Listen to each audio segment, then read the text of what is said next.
This guy's going to be there. That's going to be awesome. Anyway, that will be starting October 3rd. You do not want to miss it. Your life will forever change, and the lives of those around you will change just as much. Now I'd like to welcome up Scott. Give it up, Scott.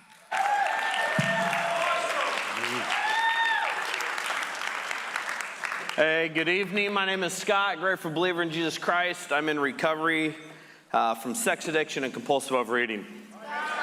Beforehand, Sam was like, I don't have any jokes. I'm not going to be funny. So thinking of Sam and trying to give him some help, as a good pastor does, I tried to give him a couple jokes. And one of them was, I used to know a couple who grew fruit together. They lived to a ripe old age. Yeah. No. What does the moon and dentures have in common? They both come out at night. Yes, legit, right? Some people are totally shocked right now. They're like, I can't believe you're saying this. I can't believe you're saying this. I know, hey, but I've got one more. You know, the older you get, you find that it's a little bit safer to share your secrets with your friends because they can never remember them.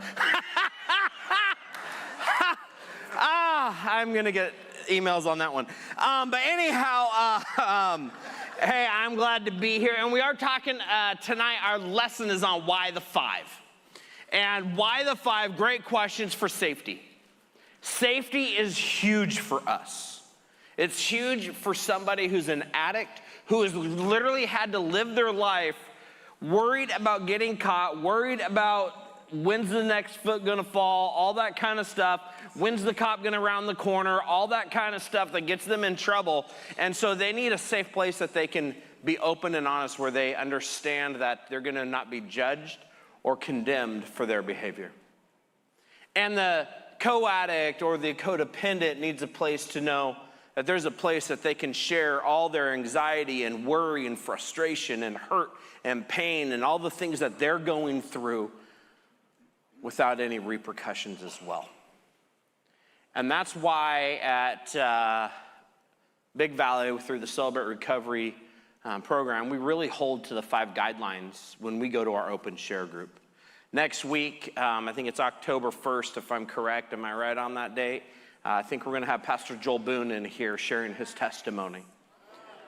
The next week after that, we're going to be starting to launch through teaching the 12 steps again, getting back on topic and teaching through the 12 steps. So as we start to enter this phase of our ministry, really it's imperative that we understand as a ministry the importance of the 5 guidelines, because they are important on Tuesday nights when we walk out of this room and we walk across to our open share groups, the importance of why we hold to those guidelines and why we value them. And we need to know that when we go into a step study, like the men's step study that's getting started, why is it important that we hold to those 5 guidelines? For the women's step study that's up and running, why is it important that we hold to those guidelines? And it comes down to that one word, safety. See, growing up, I had a bad picker. And I'm not talking a bad picker as far as picking girlfriends or anything like that. I had a bad picker, and I picked people to share my stuff with that were not safe. And they ended up causing me hurt and pain that I didn't know what to do with. People that I thought I could trust. If you heard my testimony, you'll hear the moment that I got caught by my parents and we had talked and we had the, you know how good parents, they have that good lecture and that goes down, and then it was just between us, and I thought it was just between us. We had the understanding that it was going nowhere else. Next thing I know, I'm sitting in a counselor's office. To me, that was extremely unsafe. I sat with my counselor, and as I'm talking to my as he was talking at me, and I really wasn't responding because I felt unsafe, the next thing I know, he dumps out my pornography stash in front of me. I felt extremely unsafe. In the church world, as I grew up in the church, and I would confess my sin at Hume Lake Christian camps, and I would go and I would share, and the counselor would say, first of all, it was one of these looks, and then it was, go and sin no more, here's a Bible verse. Or I would get, don't you know that's wrong? Don't you know that you shouldn't be doing that? No, I thought it was perfectly fine. Of course, I thought it was great. No. But I had all this guilt and shame, and the only thing that I was met with in those moments of confession, those moments of being caught, was judgment and guilt and shame heaped upon me that I did not know how to deal with. I knew I needed accountability partners. But as I knew how to play the Christian game, I knew how to start to test them and go, can I really share this? And I found that more times than not, I would pick my accountability partners by the people I could manipulate. And I'd have the accountability partner, but I would not have the person that would hold me accountable and say, what the heck are you doing? I didn't know how to deal with that.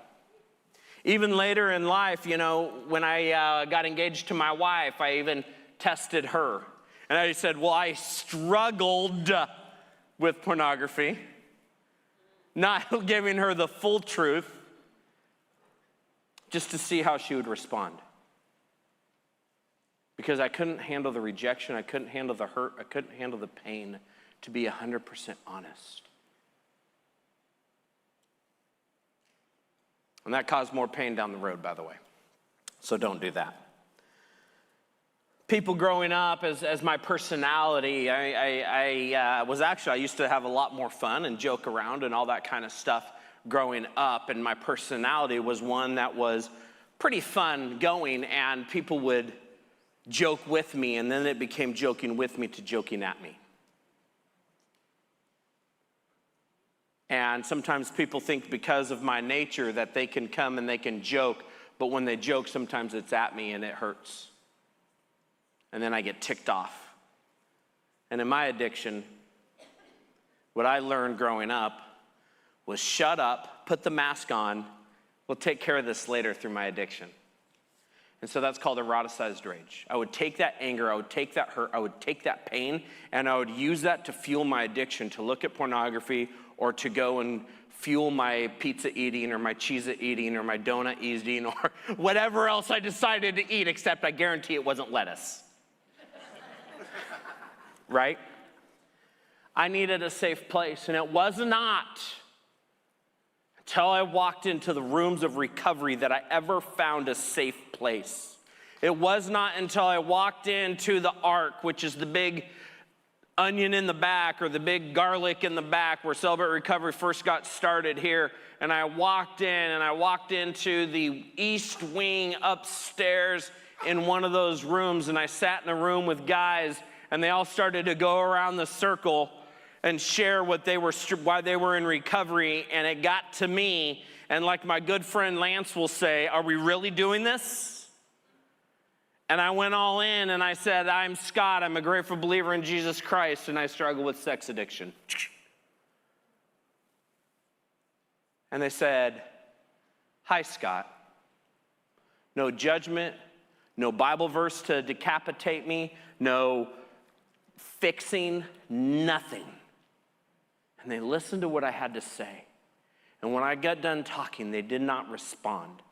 They simply kept going around the circle. And at the end, when we closed with prayer, people came up and said, hey, I'm glad you're here. I'm glad you're here. And that safety is what kept me in these very rooms of Celebrate Recovery. And it is our goal that at Big Valley Grace, Celebrate Recovery, I imagine it's the same goal at any Celebrate Recovery you go into, but I can only speak about this one. It is our goal that every single one of those groups is safe for you. It's huge that this is safe. And so that's why I take a whole night where we talk about the 5 guidelines that should be read or talked about at the beginning of every single open share group or step study that you have. So, it is our goal that you are able to have a safe place to share whatever you need to share in these rooms. The first guideline is this. The first guideline is keep your sharing focused on your own thoughts and feelings and limit your sharing 3 to 5 minutes. Keep your sharing on your own thoughts and feelings. Not on your wife's, not on your husband's, not on your bosses, not on your coworkers, not on your mom or your dad's. It's simply on your own thoughts and feelings. I don't give 2 hoots about your spouse. Because the reason why I'm in that room is I want to know how to be able to utilize recovery, and I want to hear how you are using your recovery so I can glean from what you are sharing so I can apply it to my life. That is what I want. And so when I share, when you share, that you would do that. Some of us, I remember growing up here at Big Valley, and Rick Kunchman would have this guy come in and do worship every once in a while at Sierra. He'd hire him in, he'd come in. He was some famous dude, I don't know his name now. It's been a lot of years since I've been in high school. And he would come in and he would sing this song called Log I. Log I, log I. And that's all he would sing. And he would do whatever. And I was like, dude, I can remember that, but I can't remember his name. It's okay. But I love that. But that is after this passage of scripture in Matthew chapter 7, verses 3 through 5. And this is what it says. Why do you look at the speck of sawdust in your brother's eye and pay no attention to the plank in your own eye? How can you say to your brother, let me take the speck out of your own eye, when all the time there is a plank in your own eye? You hypocrite. First take the plank out of your own eye, then you will be able to see clearly to remove the speck from your brother's eye. That we would take that big old plank in our own eye and we would take it out. That's why we talk about I and me statements. Because when I start talking about my wife, when I start talking about my children, I don't see clearly the situation, because a lot of times it's up to my interpretation and my perceived reality does not match up to reality. And so I have to take that plank out of my own eye. It's imperative. So I talk about myself and I work on my issues, not on their issues, because I can't control their issues. I can't control my wife and I can't control my children. I can't control my bosses. I know I work at a church and all my bosses should be perfect.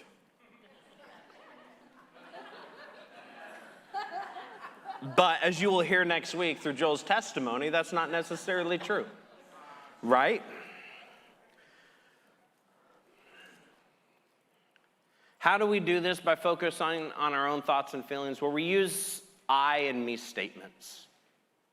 We simply talk about I feel this way, I did this, me, myself, and I.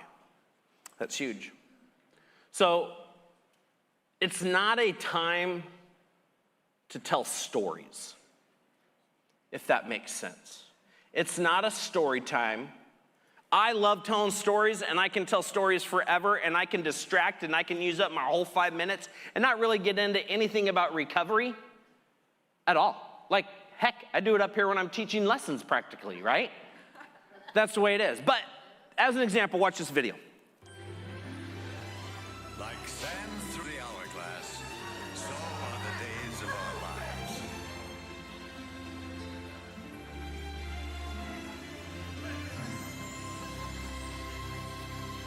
As sands through the hourglass, so are the days of our lives. My mom used to watch that, and I would get home around 3 o'clock, and that would always be on. Save your soap opera. When we go into open share group time, it isn't a soap opera time. You're not to catch anybody up on all the drama of your life. That's why you got a sponsor, and that's why you got accountability partners. Talk to them, right? We don't want to tell this story and all the drama and all that kind of stuff. And we couch it in different ways. We couch it in prayer requests. We couch it in other ways of responding to somebody's share. We want to be able to keep it 3 to 5 minutes, and here's why, is we want to give somebody else an opportunity to share.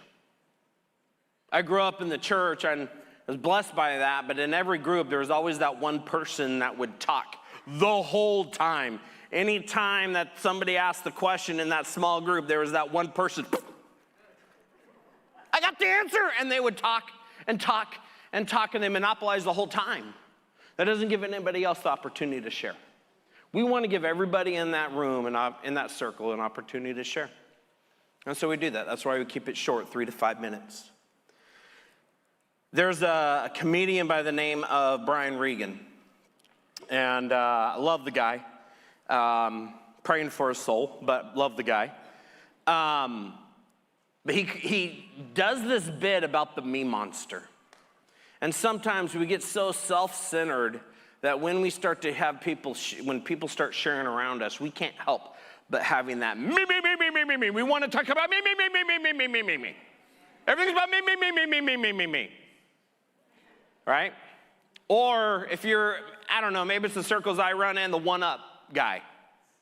The guy that always has to tell the story and one-up you. And then there's this going on. Oh, yeah? You get around guys talking about sports, always going to happen.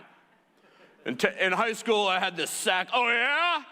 Well, one time in high school, I had this sack, and it was crazy. I broke through the line, and I just looked at the guy, and he fell down. Oh, yeah? You want to talk? I did it. This was before the snap. I looked at the guy. I just breathed in his general direction, and he just fell over. Oh, yeah? The one-up guy. It's a lot of times we want to stay away from the one-upping in our shares. That's not the point. The point is to stay on our focus question, our topic, and keep sharing how we're getting through our recovery and applying recovery to our lives. Second one is this, is there's no crosstalk. Crosstalk is when two people engage in a conversation, excluding all others. Each person is free to express his or her feelings without interruption. Basically, listen. So many people in today's world, myself included, have a hard time listening. I do counseling. I have this couple, and it's amazing. Neither one of the people that I'm counseling can finish a sentence without the other person finishing it for them, and not in a good way. And it is horrible. But this starts to teach us to listen, to be able to hear what somebody else is saying, to be able to focus on what they may be telling us and what God may be wanting us to learn from their share. But you take what you want, you learn the rest. I know there's that person in our group that shares the same thing every week. Well, maybe they're sharing the same thing every week because God's waiting for you to get something from their share, so that we would take time to listen. We love to talk, as my Meemaw used to tell me, right? Like my grandma used to tell me, is God gave you 2 ears, 1 mouth. You need to listen twice as much as you talk. We need to listen. The crosstalk guideline there is basically, don't be rude. Don't be on your phone. Don't be texting anybody. Don't be talking to the person next to you. I was in a group the other day, and I totally broke that guideline, and the leader did not call me out on it, and he should have. But that's okay. But everybody, you want people to listen to you when you share, and so you should give them that same respect and listen to them. And I get it. I'm a guy, I want to make a comment under my breath because I want people to laugh, and I'm going to make that comment so the guy next to me hears it and he chuckles. But what happens when this guy over here is sharing about one of the most sensitive moments in his life, and we're sitting here laughing? Well, he thinks we might be laughing about him. And so we just need to be careful of that. James chapter 1, verses 19 and 20 says this, "My dear brothers, take note of this. Everyone should be quick to listen, slow to speak, and slow to become angry. For man's anger does not bring about the righteous life that God desires."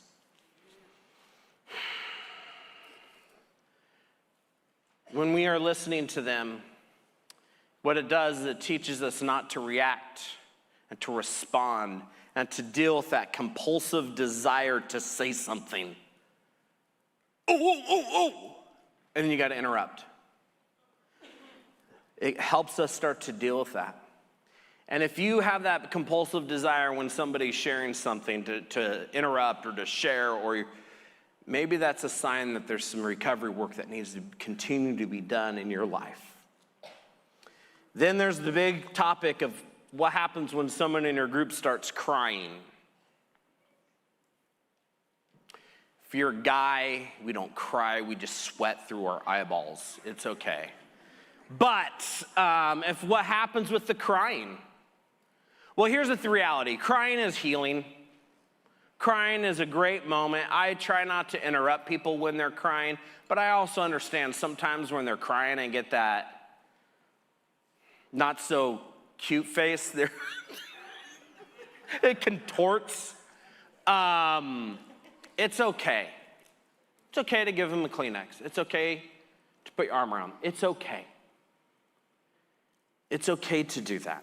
We don't have to be Nazis. We can help somebody if they're struggling. Now, as soon as that first tear drops and you're like running for the Kleenex thing, that may be, but you got to find balance in that. We're not going to be jerks to them and be like, sorry, I'm not handing you a Kleenex. You're going to have to cry your face off.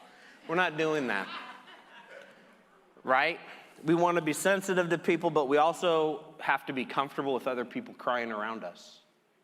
And that's tough sometimes. That's tough.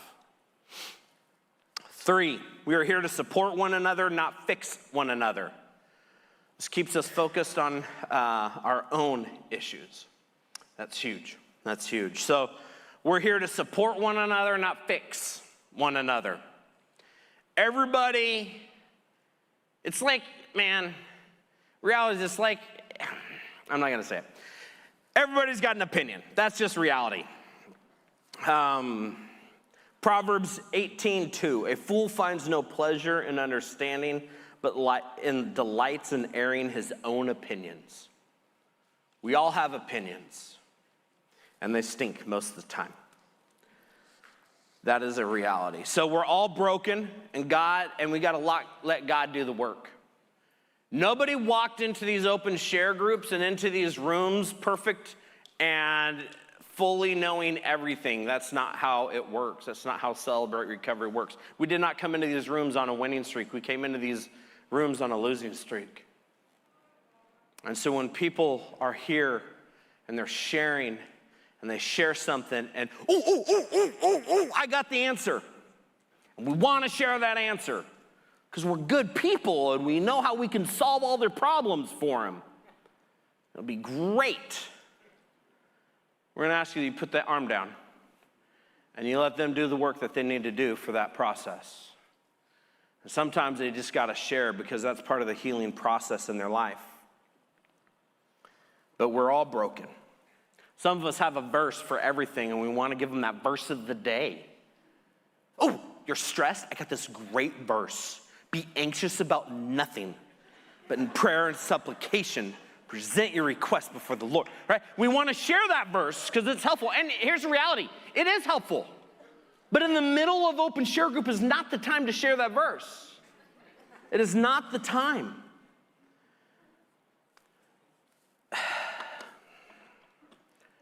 They'll share about your share. So you'll share, and somebody's got the answer, and they're like, oh yeah? Well, let me tell you about the time I dealt with that. And then they just move on, and it's like, what just happened? What is going on right now? I get it. And sometimes some of that stuff needs to happen. But sometimes we have that compulsive desire to control and to mansplain everything. Right? You guys know what mansplaining is? Let me tell you real quick what mansplaining is. Yeah, I just did it. That's awesome. Mansplained. That's good stuff.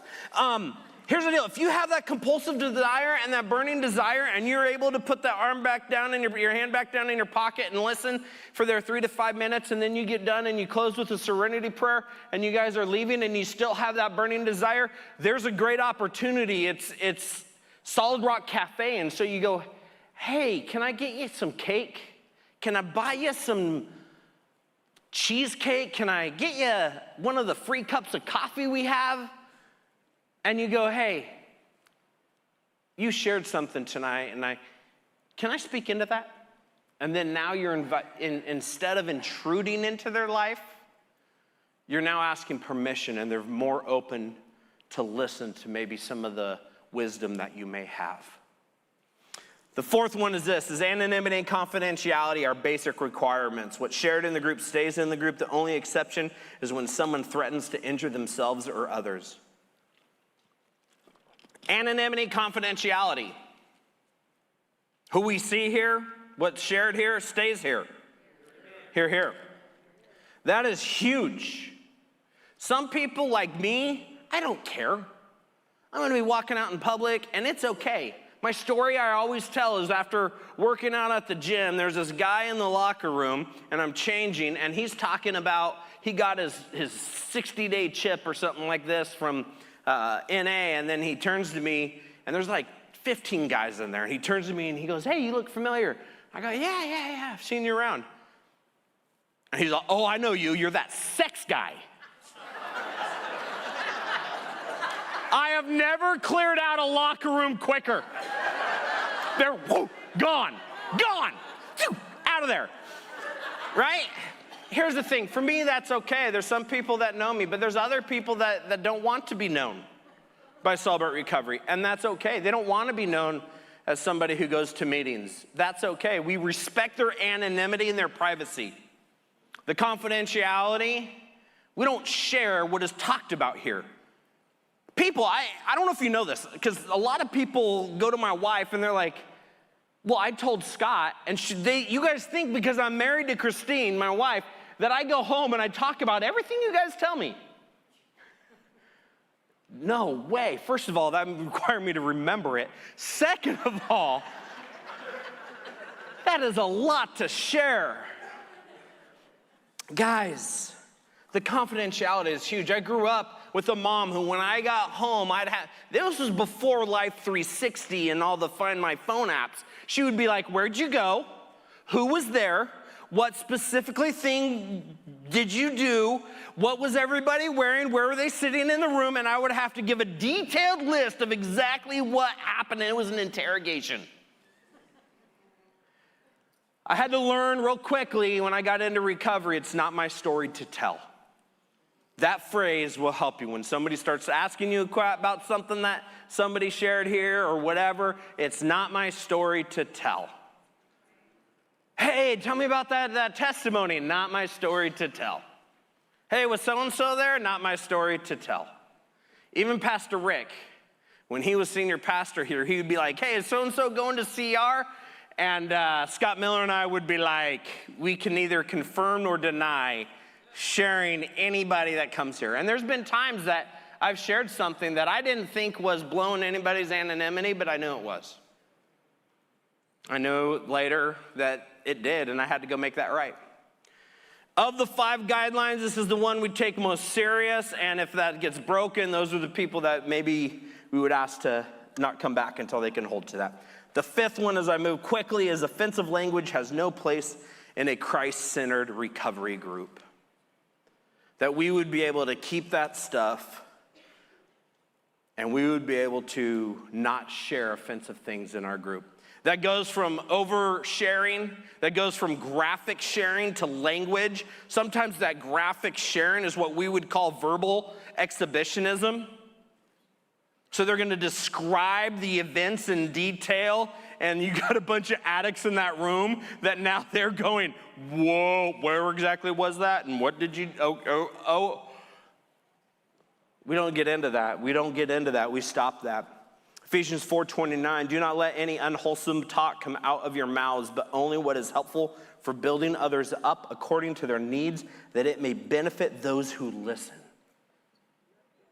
When you share, instead of sharing that language or the graphic details, we get a chance to share our experience, our strength, and our hope in Christ. So when you don't know what to share in group, share your hope. Share your hope. Share the hope that is within you. That is the best thing that you can do. So, there is a need to create an environment where you can be safe, that you can find healing just like I did, so you can experience what I experienced, my very first step studies, I sat in a guy's house. He cooked us breakfast, and we went through the 4 workbooks. How grateful I am that I had a place that he would open up for me to come and get that. So I thank that man. Let's stand and close with the Serenity Prayer. Our focus question, go back. Focus question, what do you need for a safe environment to open up and share? And how do you help make it safe for others? And then let's close with the Serenity Prayer. God, grant me the serenity to accept the things I cannot change, the courage to change the things I can, and the wisdom to know the difference. Living one day at a time, enjoying one moment at a time, accepting hardship as a pathway to peace, taking, as Jesus did, this sinful world as it is, not as I would have it. Trusting that you will make all things right if I surrender to your will, so that I may be reasonably happy in this life and supremely happy with you forever in the next. Amen, amen. I went 2 minutes over. I apologize. Head off to group quick. First time guests right across the hallway. Second time guests up front.